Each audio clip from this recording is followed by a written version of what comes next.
हरे कृष्ण। ओम नमो भगवते वासुदेवाय।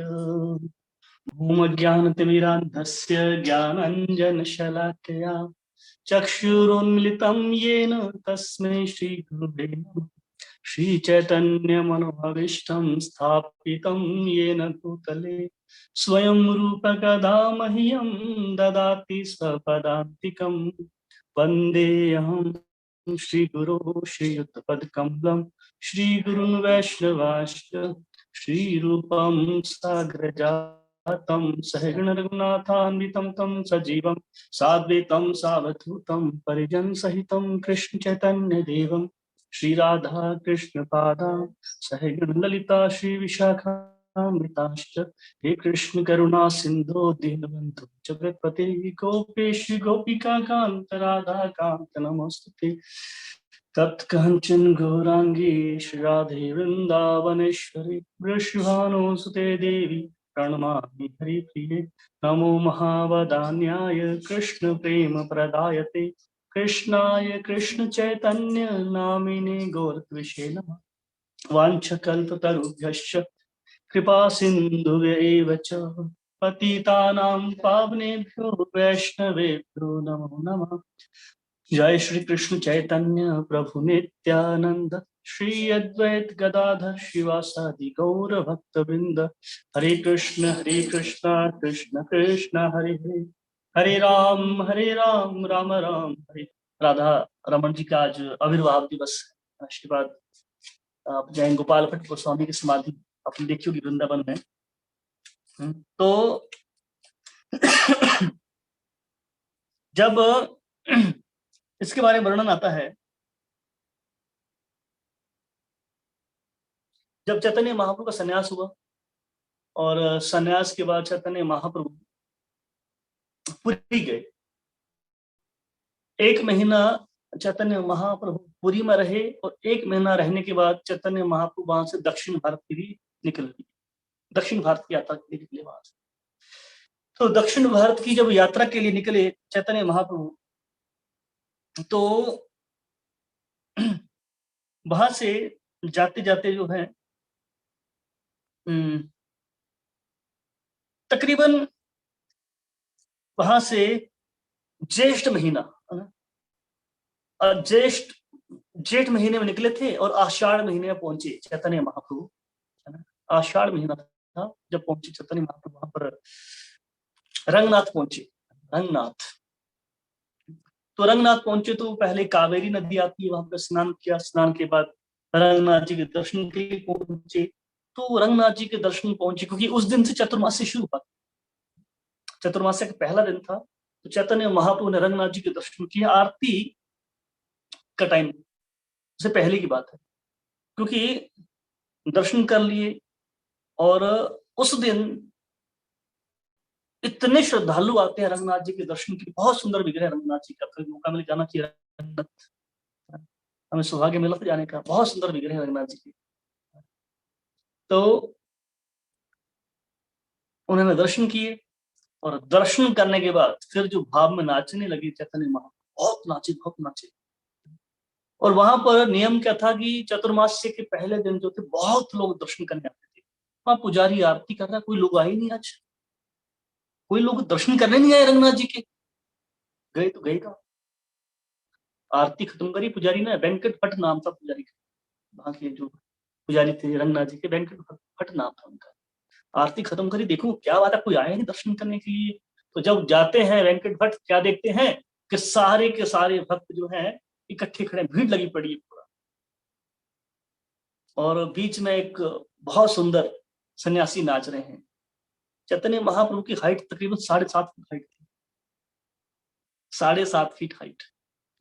आप कभी जाएंगे बंगाल में, चैतन्य महाप्रभु के विग्रह हैं हमारे इस्कॉन में, वो एक्चुअल हाइट के बनाए गए। बहुत लंबे चौड़े थे चैतन्य महाप्रभु, लंबा सुंदर थे, गोर वर्ण के थे। तो सब के सब वहां पे इकट्ठे खड़े हैं। अब कौन जाए, वहां तो लेटे हैं और यहाँ नाच रहे हैं। उनको देख के ही लोग इतने इंप्रेस हो गए, भूल गए कि रंगनाथ जी के दर्शन भी करने हैं। पुजारी वेंकट भट्ट को देख रहा है।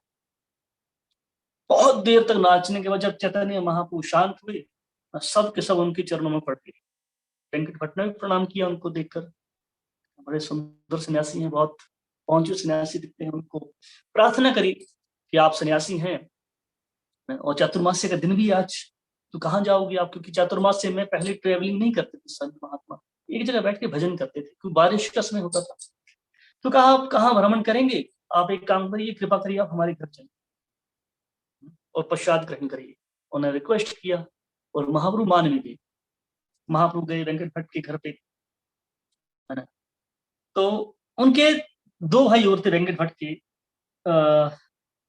एक थे पेरुमल भट्ट और तिरुमल भट्ट। वेंकट भट्ट के दो भाई और थे, पेरुमल भट्ट और तिरुमल भट्ट। तिरुमल भट्ट जो तो सन्यासी, वो सन्यास ले चुके थे। तो जब वेंकट भट्ट घर पहुंचे, उन्हें खबर भिजवा दी थी कि मैं एक सन्यासी को लेके आ रहा हूँ, तो अच्छे से व्यवस्था करना।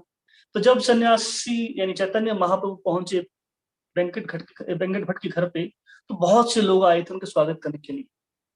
उनमें से एक भक्त था, छोटा सा बालक, तकरीबन 11 साढ़े 11 सालों में, उसका नाम था गोपाल, यानी वेंकट भट्ट का बेटा था। वो भी आया, सबने प्रणाम किया, गोपाल ने प्रणाम किया। अब गोपाल ने प्रणाम किया, वापस उठा ही नहीं, हिले ना डुले ना, बेहोश मूर्छित, सब रोने लगे, क्या बात है, क्या हो गया, क्या हो गया, ठीक ना। और चैतन्य महाप्रभु आगे के अपना चरण स्पर्श किया गोपाल के सिर पे, और उसी टाइम उठ खड़े हुए लगे, रोने नाचने लगे। हालांकि अब करंट जो था पास कर दिया उन्होंने भक्ति का ट्रांसफर हो गया, वहां से भक्त बन गए, भक्त बने। तो फिर कहते हैं वेंकट भट्ट की, देखो महाप्रभु, एक तो बरसात का मौसम है, चातुर्मास्य है, आप कहाँ घूमेंगे, काम करिए 4 महीने यहीं पे रहे। कभी भी महाप्रभु किसी गृहस्थ के घर में रुकते नहीं थे। पहली बार किसी ने बोला और एक्सेप्ट कर, एक्सेप्ट क्यों करा, प्रीचिंग को देखकर भक्त जो थे एक समझौता कर लेते कई बार। तो महाप्रभु ने देखा यहाँ प्रीचिंग का मौका है, एक भक्त तैयार है यहाँ पर गोपाल, उसको प्रीचिंग करनी है, उसको प्रीचिंग करनी है, तो मौका मिला उनको प्रीचिंग का, है ना, इसलिए रुक गए वहां पर। तो डेली का नियम क्या हो गया, पहले ऐसा तो था नहीं, फैक्ट्रियां थी, गधे की तरह लोग काम करते, गधे लोग आजकल के गधे की तरह काम करते हैं, थकी हार आएंगे, खराटे मार के सो जाएंगे, फिर सुबह वही उनकी रूटीन। पहले के लोग ऐसे नहीं होते थे, बहुत शांत, अपनी लाइफ सिंपल लाइफ होती थी, गए खेती में कुछ काम किया ना, उससे जीवन निर्वाह करते थे अपना। तो उसके बाद सब उन्होंने रिक्वेस्ट करी कि आप यहीं रुकिए, और रुकने को तैयार हुए। डेली की रूटीन का किसको उठना, नहाना धोना, कावेरी में स्नान करना, भजन करना और कथा करना, यही काम था चैतन्य महाप्रभु। आप सोचिए, भगवान कथा करें, सुनने वाले का क्या होगा फिर। तो क्योंकि साउथ इंडिया में, दक्षिण भारत में क्या मान्यता है, विष्णु महान है, श्री संप्रदाय है, विष्णु को ही महान मानते हैं। और चैतन्य महाप्रभु ने इतने प्रेम से, इतने विनम्रता से, इतने सरल तरीके से सबको समझा दिया कि कृष्ण ही महान है, विष्णु महान है। और उनमें से जो थे, जो सन्यासी भाई थे, तिरुमल भट्ट, वो सन्यास ले चुके थे श्री संप्रदाय में, बहुत ज्ञानी थे, बहुत विद्वान थे, वो समझ के कि मामूली इंसान, उन्होंने उनकी शरण ग्रहण कर ली, महाप्रभु उनके शिष्य बन गए, उनके शिष्य बन गए। तो डेली का ये रूटीन था, डेली कथा होना, सत्संग होना।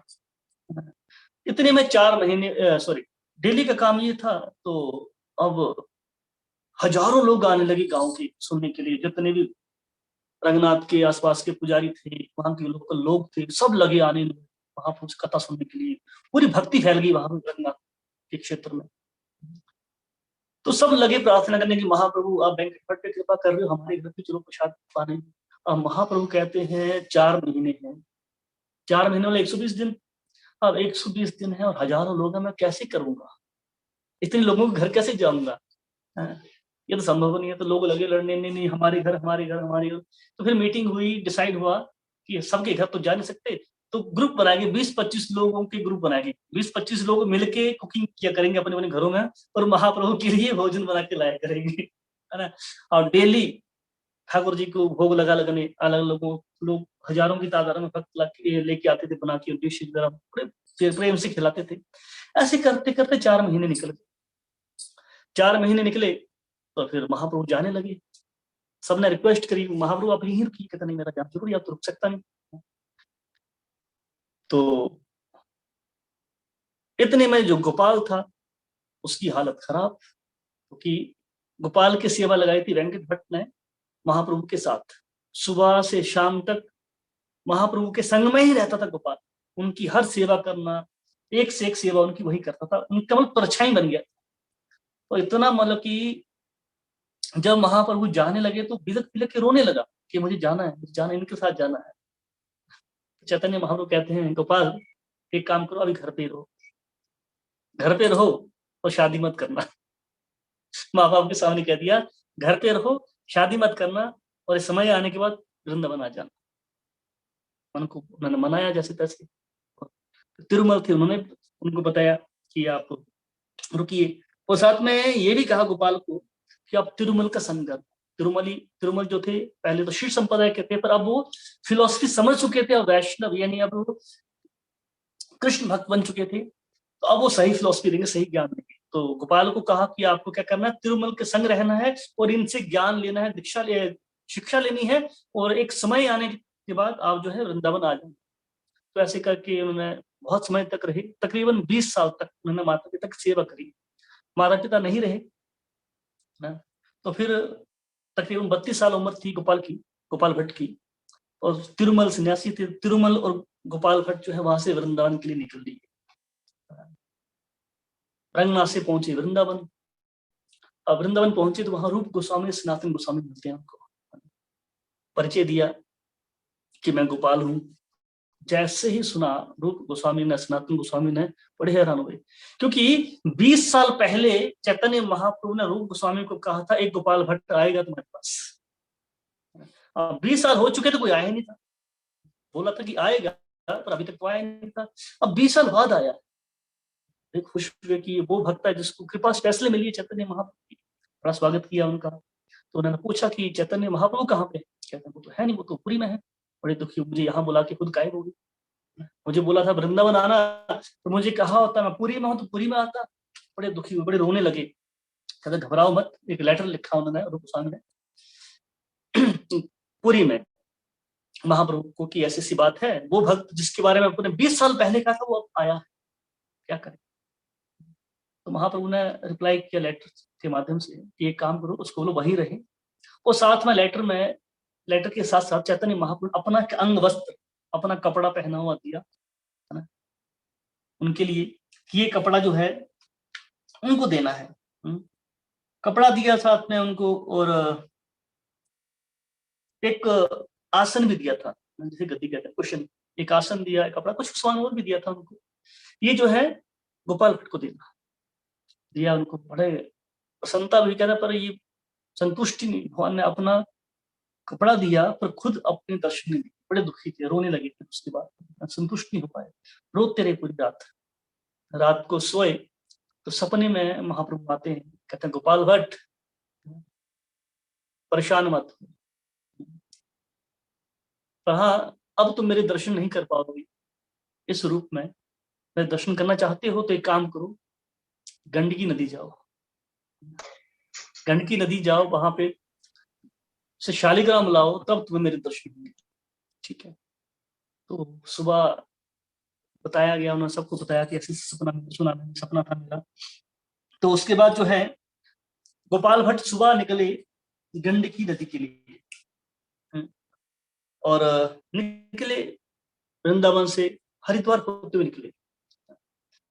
हरिद्वार होते हुए निकले तो वहां पर एक देवबंदिया नगर आता है, वहां से होके निकले देवबंदिया नगर से। एक ब्राह्मण के घर था वहां के, रात को उनकी कोई संतान नहीं थी। उन्होंने प्रार्थना करी, देखो हमारे को संतान हो जाए, आशीर्वाद दीजिए। कहता ठीक है, संतान होगी, वो संतान आपको मुझे देनी पड़ेगी। हाँ, ठीक है। निकली वहां से, फिर वहां से गई गंडकी पहुंचे, नदी में स्नान किया। वहां पे गोपाल कुंड के दर्शन किए, स्नान किया।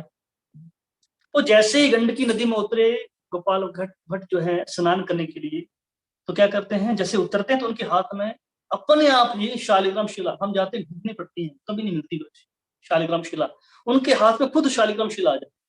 फिर छोड़ दे, फिर आ जाए, फिर छोड़ दे। अरे ये खुद आ रही है, तो उनको विचार आया कि महाप्रभु ने कहा था कि मैं शालिग्राम के रूप में आपको मिलूंगा। बड़े खुश हुए। तो शालिग्राम शिला 12 12 शालिग्राम शिला उनको मिली, लेके आए अपने साथ, लेके आए, वृंदावन रहने लगे, सेवा करने लगे। रूप और सनातन के साथ में रहते थे, रूप सनातन ग्रंथ लिखते थे और गोपाल भट्ट के नाम से प्रकाशित करते थे। क्यों? क्योंकि वो अपने आप बड़ा हीन मानते थे सनातन, और क्योंकि मलेच्छों के यहाँ मुसलमानों के नौकरी करी थी उन्होंने। तो लोग सोचेंगे अगर मैं ग्रंथ लिखूंगा, लोग सोचेंगे ये तो वही है जो मलेच्छों के यहाँ रहते थे, तो लोग शायद ना पढ़े, उनके मन में गलत भावना आ जाए। तो गोपाल भट्ट के नाम से वो ग्रंथ लिखा करते थे। तो ऐसे करते करते काफी टाइम निकला। एक बार की बात है, नरसिंह चतुर्दशी थी, जो पिछले कल का दिन था। तो नरसिंह चतुर्दशी के दिन स्पेशल क्लास हुई, स्पेशल सत्संग हुआ है ना। भगवान नरसिंह के ऊपर कथा करने लगे। कथा करते करते बैठे थे, तो वहां पे एक व्यापारी आया, पंजाब का था, और उसने जितने गोस्वामी थे वृंदावन के, उनको सबको जो है कपड़े दिए ठाकुर जी के, कि ये कपड़े मेरी तरफ से आप उनको पहनाना। तो ऐसे घूमते घूमते बांटते बांटते वो ही पहुंचा। तो गोपाल भट्ट जी कथा कर रहे हैं नरसिंह भगवान के ऊपर, बड़े प्रभावित हुए, उनसे मिले, उनके दर्शन किए। कहते देखो आप तो बहुत महान है, इतने श्रेष्ठ है, मैं चाहता हूँ कि मैं भी कुछ दूं आपको। तो उसने क्या किया, ये कपड़े मेरी तरफ से आप भी रखो। कहता मैं क्या करूंगा, मेरे पास विग्रह है ही नहीं। कहता नहीं नहीं नहीं, आप झूठ बोलते हैं, आपके पास रखो। सबके पास, आपके पास क्यों नहीं होंगे? आपके पास नहीं, रखो। नहीं माना, तो जबरदस्ती जबरदस्ती देखी चला गया। अब आए, रात को रोने लगे गोपाल। सबके पास विग्रह हैं, मेरे पास नहीं। आज नरसिंह चतुर्दशी है, एक भक्त प्रहलाद के लिए आप खंबे से प्रकट हो गए, खंबे से प्रकट हो गए गोपाल भट्ट के लिए। वो भी राजा का खंबा था इसलिए प्रकट हुए। मैं मंदिर में रहता हूँ, मंदिर के अंदर सेवा होती है शालिग्राम शिला की, क्या मेरे लिए आप शालिग्राम से प्रकट नहीं हो सकते? मैं इतना गया गुजरा भक्त हूँ, कोई गुण मेरे अंदर नहीं है। लगे रोने, पूरी रात रोते रह गए, रोते रोते रात निकाल दी। सुबह उठे, अब इतनी जल्दी लोग उठते नहीं थे सुबह, क्योंकि सुबह 3-4 बजे लोग उठेंगे, अंधेरा होता था पहले, क्योंकि बाहर जाना होता था शौच क्रिया के लिए। घर के अंदर तो है नहीं, आजकल क्या लोग खाते बाहर है, निकालते घर के अंदर है। ये आजकल के संस्कार है, अटैच बाथरूम है ना। पहले ऐसा नहीं हुआ करता था। पहले लोग क्या करते थे, बाहर जाया करते थे, नदी में जाके स्नान भी करते थे, नहा धो के अंदर आया करते थे, पवित्र होके आया करते। आज घर के अंदर है, पूरा घर दूषित कर रहे हैं। बाथरूम जाते हैं, टॉयलेट जाके नहाते हुए लोग पूरे घर में घूम रहे हैं, पूरा घर दूषित कर देते हैं लोग आजकल। ये दूषित होता है घर से। टॉयलेट गए और अब नहा ही नहीं है, पूरा घर दूषित हो रहा है। पहले क्या करते, बाहर जाके नहा धो के घर के अंदर आया करते, शुद्धता मेंटेन करते थे लोग। तो गोपाल भट्ट गोस्वामी गए, सुबह सुबह स्नान ध्यान करके आए, स्नान स्नान किया, वापिस आए। जैसे ही पोटली खोली, क्या देखते हैं, जो शालिग्राम थी फट चुकी थी, उसके अंदर से श्री श्री राधा राधिका रमन जो थे प्रकट हो चुके थे। राधा रमन की जय। तो राधा रमन ऐसे प्रकट हुए, बड़े खुश हुए। उन्होंने बताया अपने जितने भी वहां गोस्वामी थे, जी सनातन गोस्वामी, रूप गोस्वामी, उनको बुलाया कि ऐसी ऐसी घटना है, मैं ऐसे ऐसे भगवान प्रकट हुए हैं। तो बहुत सुंदर फेस्टिवल हुआ। उसके बाद बहुत सुंदर फेस्टिवल हुआ। तो ऐसे राधा रमन जी का प्राकट्य हुआ। उस टाइम बाद धीरे धीरे बाकी भक्त जाने लगे, सनातन गोस्वामी, रूप गोस्वामी धराधाम से चले गए। तो गोपाल भट्ट गोस्वामी ही थे जो मेन थे, अब वही मेन, सबसे ज्ञानी थे, सबसे विद्वान थे, यही थे उस टाइम। और इनके कई शिष्य हुए बाद में, नरोत्तम दास हुए, श्रीनिवास हुए, श्यामानंद हुए, काफी इनके शिष्य हुए। तो गोपाल भट्ट की गोस्वामी की समाधि आप कभी भी जाओगे, राधा रमन मंदिर के साथ में ही, बिल्कुल साथ में राधा रमन के गोपाल भट्ट गोस्वामी की समाधि है। और साथ में वो वृक्ष भी है जहां पर वो अपना कपड़ा टांगते थे, टांगा था, जिसमें से भगवान राधा रमन प्रकट हुए थे। तीन के प्रकट की कहानी थी, छोटी सी कथा थी। मैं यही विराम दूंगा, टाइम भी हो चुका है, 9 बज चुके हैं। ठीक है, बहुत बहुत धन्यवाद आप सबका। हरे कृष्ण।